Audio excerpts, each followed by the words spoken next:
everyone! Ako ulit! So, ang ginagawa ko naman ngayon ay Pico Laser. From the word itself, laser siya. So, ang Pico Laser, ano bang mga advantages na to? Actually, ang unang-una niyang ginagawa is melasma or pecas treatment. So, napapansin din niyo siguro, may mga kakilala kayo na parang may mga patsi-patsi sa mukha or age spots. Ang tawag din ng iba, age spots daw ito. So, isa yon sa ginagawang treatment ng Pico. Or, pwede din naman ito dun sa mga maraming pimples, tapos natuyo na yung pimples, and then maraming bakat ng pimples and acne sa mukha. Isa din yun. Nagpapalighten din siya ng mga pimple and acne marks or pimple and acne stains. Or in other words, ang ginagawa ng Pico Laser, naglalighten siya ng skin.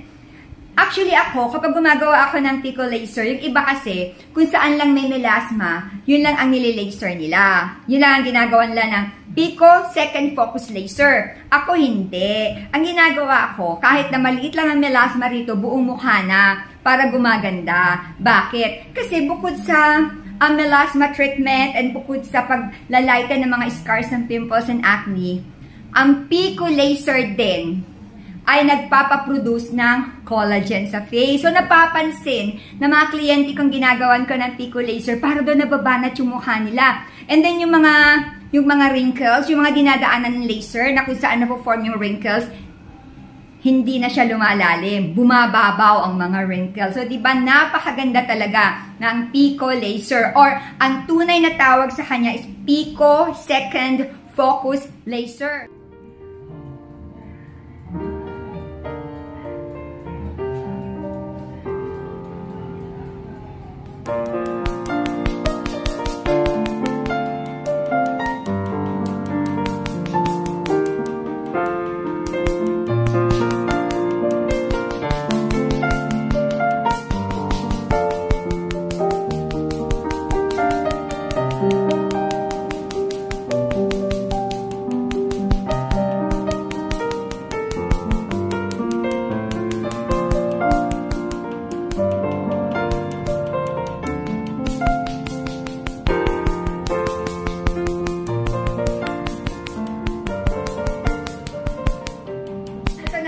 Ang aming Pico Laser. So, doon sa mga interesadong magpagawa, alam niyo na kung saan nyo kami dapat kontakin.